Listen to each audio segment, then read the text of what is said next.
it come to one who sort of, for all the applications we talk about, what he does is at the basis of all that. So my question is, what's the best way to get connectivity and, communication in these communities, rural communities like Ekal and so on? What's the best way to do it? Yeah, so the major barrier to improving healthcare, education, economy is lack of infrastructure. There's no electricity in most of these places, no kind of telephony. In many cases, there aren't even roads. But the single biggest thing you can do to improve the economy is actually bring cell phone coverage there. There was a study done about 10 years ago by the GSM Association on the introduction of cell phones into Indian villages. Now understand, these are villages that they didn't even have landline telephones, nothing, right? In fact, today, there's about 600 million cell phone users in India today, only 30 million landline users. So rewind 15 years before cell phones were rolled out, only 30 million out of 1 billion people were able to use a telephone. So it's been a dramatic change. But what this study concluded was that when you bring cell coverage into a village, for every 10% increase in cellular penetration in the village, this is not the whole village having a cell phone, just look at 10% increments. For every 10% increase in cell penetration, the village GDP went up by 1.6%. Wow. Okay. There's nothing we can do to raise the US GDP by 1.6%.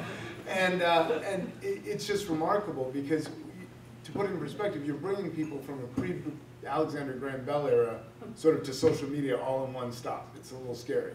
But just basic things like with healthcare, you can now call a doctor or call your mother when your baby's sick, rather than wrap them up and walk 10 miles. Real simple little things that we take for granted that they're able to do. And cell phones are usually a much better way of bringing connectivity than digging landlines, because people dig up the landlines and steal the copper. It's very, very valuable. But when you look at it today, 45% of the world does not have cellular coverage. And the most of these people live in rural developing areas. The reason they don't have coverage is they don't have power. And if you drive down the highway, you see the big cell sites. They take about 4 or 5 kilowatts of electricity to run. So you can't do that off of solar or alternative energy. The only solution, to the extent that any carriers build anything in rural areas, is to run them off diesel 24/7. This has a number of problems. First, it's really expensive.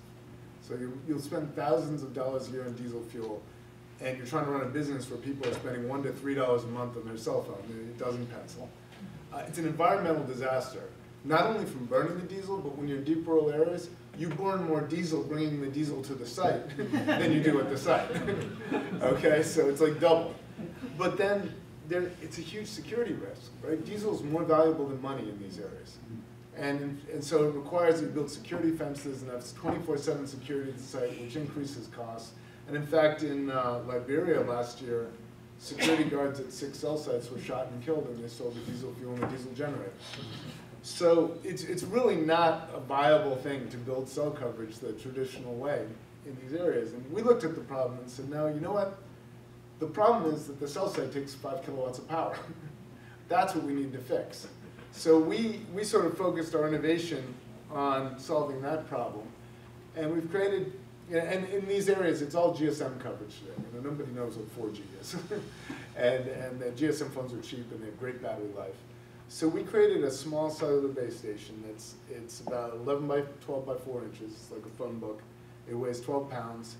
As Roger mentioned, it gets hot in these places. So we had to design it to withstand up to 55 degrees C, which is 132 degrees Fahrenheit. And we've had a couple sites running off just solar for over a year in Zambia. And we had 4 days where the thing shut off because it got over 132 degrees. But the most important feature of this thing is it only consumes 50 watts of power. So it's like a dim light bulb. So you can really run it off solar and battery 24/7. So this completely changes the equation now. You can run it off solar. You don't have to have the diesel, so you're not going to have the cost, the environmental problems, or the security issues.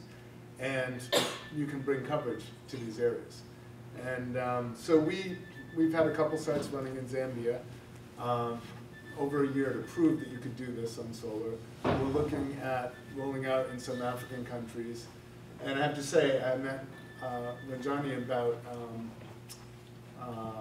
6 months ago, maybe, and we started talking, and she talked about all the areas that they were working in. And she's just done a survey of all the teachers for me. And basically we asked, hey, do you have cell phone coverage in your village? Do you have any kind of connectivity at all? So it's early yet, but we're going to take that data and try to work with the carriers in India to target those villages for coverage, because bringing coverage alone isn't enough. But if you've got the school and the teacher there who knows how to use it, then we can see real improvements. So hopefully I can come back next year and say that we've covered some of these villages and look at what the improvements in the education and the economy is.